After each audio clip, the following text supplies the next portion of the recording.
Bien-aimés dans le Seigneur, bonjour, que la paix et la grâce de notre Seigneur Jésus soient avec nous. Aujourd'hui, nous allons nous exhorter dans le livre de Matthieu 8, 23 à 26.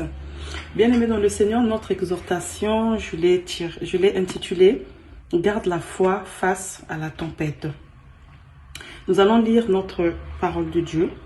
Lisons au nom du Seigneur. Il monta dans la barque et ses disciples le suivirent. Et voici, il se leva sur la mer une si grande tempête que la barque était couverte par les flots. Et lui, il dormait.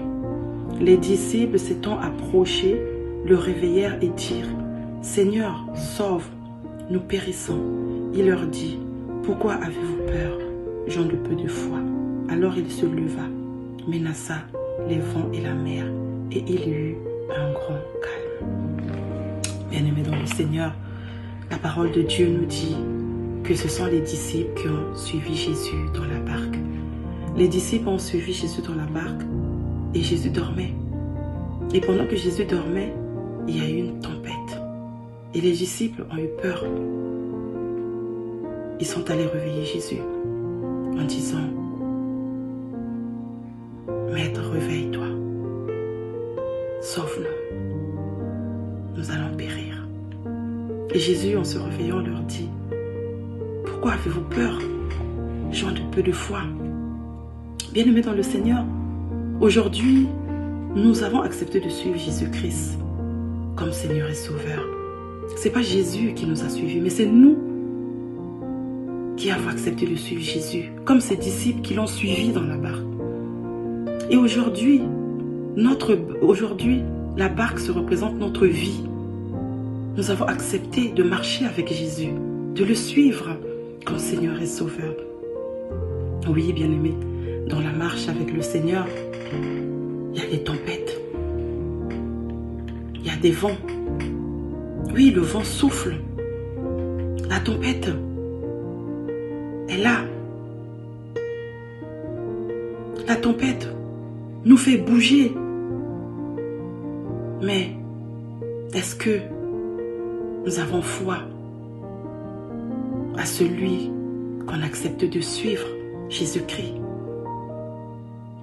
Jésus, en disant à ses disciples « Pourquoi avez-vous peur ?» Il voulait tout simplement dire « Pourquoi avez-vous peur? Vous ne me connaissez pas. » Aujourd'hui, c'est nous. Pourquoi avez-vous peur? Non. Jésus-Christ est le maître de notre barque. Il est le maître de notre vie.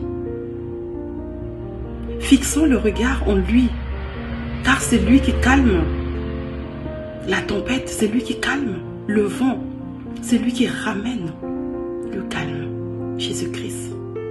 Certainement, nous sommes en train de passer un vent de larmes. Oui, il y a une tempête de tristesse. Il y a une tempête de maladie. Il y a une tempête de pauvreté. Il y a une tempête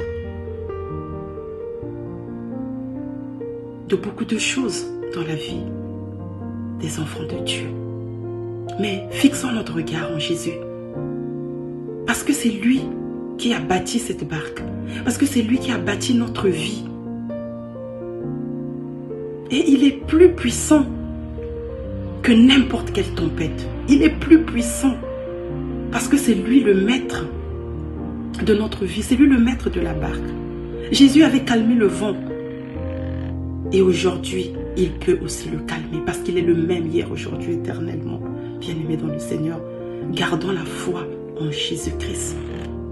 Car ce que lui il a bâti, personne ne peut le démolir. Parce qu'il est le maître de notre vie. Bien-aimés, que cette parole nous éclaire. Que cette parole nous fortifie encore plus. Et que cette parole